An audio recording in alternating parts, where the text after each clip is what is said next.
Hello दोस्तों, kaiju number 8 के इस एपिसोड की शुरुआत एक इंटरेस्टिंग फ्लैशबैक से होती है जिसमें हमें मॉन्स्टर 9 दिखाया जाता है। वो अपनी यंग एज और बेहद कमजोर हालत में होता है। इस टाइम वो सोचता है कि वो सिर्फ एक नॉर्मल वीक मॉन्स्टर है जिसने इंटेलिजेंस हासिल कर ली थी। अपनी पूरी जिंदगी में वो हमेशा खुद को छिपाए रखता था, लोगों की नजरों से दूर रहता था और उसने कभी अपने एग्जिस्टेंस को लेकर खतरा महसूस नहीं किया था। उसने सोचा था कि वो ह्यूमंस के लिए कभी भी खतरा नहीं बनेगा, इसलिए उसने एक पीसफुल लाइफ जीने का डिसीजन लिया। लेकिन एक दिन उसका सामना एक डेडली हंटर से होता है। ये एनकाउंटर उसकी जिंदगी बदलने वाला था। तब उसे पहली बार एहसास हुआ कि वो ह्यूमंस से कितना ज्यादा पावरफुल था। इस इंसिडेंट के बाद मॉन्स्टर 9 की जिंदगी में बदलाव आया। वो खुद को रोक नहीं सका क्योंकि उसके अंदर एक क्यूरियस ऑब्सेशन पैदा हो गई, ये जानने की कि उसकी एबिलिटीज की लिमिट क्या है और ह्यूमन वर्ल्ड के बारे में और ज्यादा जानने की क्यूरियोसिटी उसमें बढ़ने लगी। इसके बाद वो कहता है कि ऐसा लगता था जैसे किसी इनविजिबल पावर ने उसे गाइडेंस दी हो और फिर वो उससे मिला। इसके बाद सीन एक ड्रामेटिक डबल स्प्रेड में शिफ्ट होता है जहां हम मेरे की एरा के मेगा मॉन्स्टर को उसकी असली फॉर्म में देखते हैं। वो एक बहुत बड़ी अंडरग्राउंड केव में छिपा हुआ है। उसकी प्रेजेंस इतनी भारी है कि पूरा केव उसके वेट के कारण वाइब्रेट करता है। इसके बाद अचानक सीन एक बड़े ट्रांजिशन के साथ बदलता है और हम लंबे टाइम बाद लेनो को देखते हैं। वो उन मॉन्स्टर्स से लड़ रहा था, वो पूरी ताकत से उन्हें खत्म करने की कोशिश कर रहा था, लेकिन अचानक कुछ देखकर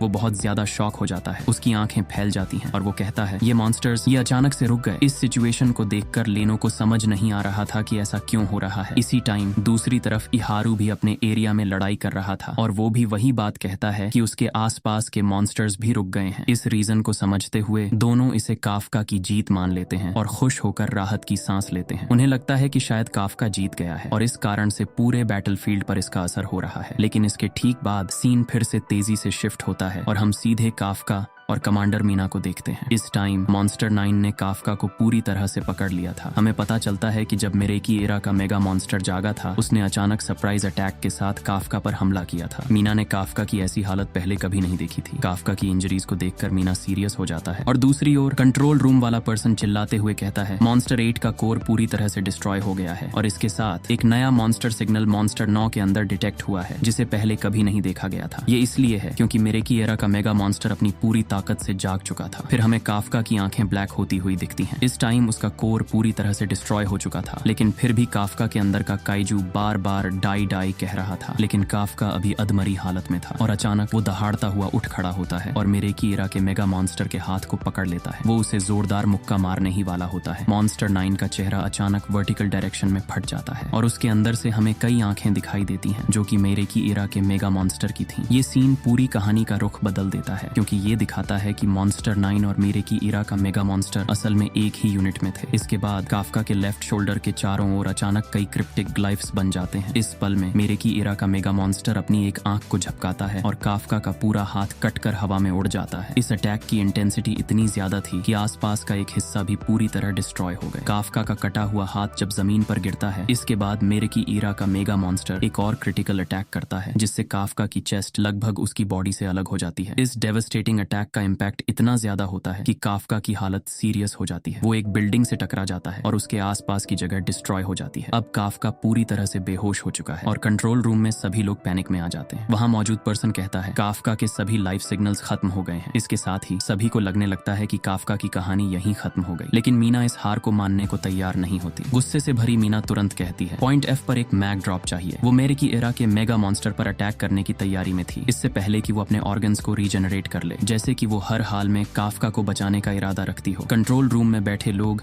मीना की कमांड को सुनते ही तुरंत रीसप्लाई का ऑर्डर देते हैं, लेकिन तभी सीन फिर से मीना पर शिफ्ट होता है। हम देखते हैं कि मीना शॉक में है क्योंकि वो कुछ बेहद एक्स्ट्रॉर्डिनरी देख रही होती है। अचानक एक जोरदार हमला होता है। ये वही मेरेकी एरा का मेगा मॉन्स्टर है जिसने अचानक मीना पर भी क्रिटिकल अटैक किया। इस हमले की ताकत इतनी जबरदस्त थी कि मीना का वेपन बीच से कटकर आधा हो जाता है। मीना के हाथ में अब सिर्फ एक बेकार हो चुका हथियार था जिसे वो अब इस्तेमाल नहीं कर सकती थी। इस क्रिटिकल अटैक से मीना के चारों ओर का एरिया भी बुरी तरह डिस्ट्रॉय हो जाता है और आसपास की सभी चीजें मलबे में बदल जाती हैं। इसके बाद हम मेरेकी एरा के मेगा मॉन्स्टर को उसकी नई फॉर्म में देखते हैं। अब ये मॉन्स्टर पहले से कहीं ज्यादा स्ट्रांग हो गया है। उसके बॉडी ने न केवल अपने ओरिजिनल लिम्स को रिजनरेट कर लिया था, बल्कि उसके बॉडी के दोनों ओर 3-3 एक्स्ट्रा आर्म्स भी उगाए थे। ये एक्स्ट्रा आर्म्स उसकी स्ट्रेंथ और पावर को कई गुना बढ़ा रहे थे। सबसे डेंजरस बात ये थी कि उसके चेहरे पर बना टीयर अब उसके पूरे फेस तक फैल चुका था। ये टीयर जैसे जैसे फैल रहा था उसमें से और भी आंखें अपीयर हो रही थीं, जो इस मॉन्स्टर को बाकी सभी से अलग बनाती थीं। इसके अलावा ऐसा लग रहा था कि कुछ इनविजिबल हाथ उस टीयर को और चौड़ा कर रहे हों। मीना अब इस जायंट मॉन्स्टर के सामने खुद को हेल्पलेस महसूस कर रही थी, लेकिन उसे तभी मॉन्स्टर 9 के वर्ड्स याद आते हैं। मॉन्स्टर 9 ने कहा था कि कोई भी इससे बच नहीं पाया है, चाहे वो किसी भी टाइम से हो या कितना भी पावरफुल क्यों ना हो। ये बात मीना के दिमाग में बिजली की तरह गूंजने लगती है। तभी मीना अचानक अपना पिस्तौल उठाती है। उसकी आंखों में सिर्फ एक ही टारगेट था, मेरे की इरा के मेगा मॉन्स्टर पर फायर करना और उसे खत्म करना। लेकिन जैसे ही मीना ट्रिगर दबाने वाली थी, मॉन्स्टर ने वही डेंजरस ग्लिफ रिंग अटैक उस पर भी कर दिया, जैसा उसने पहले काफका पर किया था। जब वो अपने फेस पर अचानक ग्लिफ्स देखती है, ये वही मिस्टीरियस ग्लिफ्स थे जो मीरे की एरा के मेगा मॉन्स्टर की स्पेशल पावर का सिंबल थे। मीना को एहसास हो जाता है कि ये लड़ाई अब पहले से भी ज्यादा मुश्किल होने वाली है। इसी बीच एक और पैनल में यंग मॉन्स्टर 9 दिखाया जाता है। ये सीन एक तरह का फ्लैशबैक लगता है, जब मॉन्स्टर 9 पहली बार मेरे की एरा के मेगा मॉन्स्टर से मिला था। मॉन्स्टर 9 एक क्लिफ के किनारे खड़ा होता है और किसी जायंट चीज की ओर देख रहा होता है, और हमें ये पता चलता है कि मॉन्स्टर 9 भी कभी एक ऐसा पर्सन था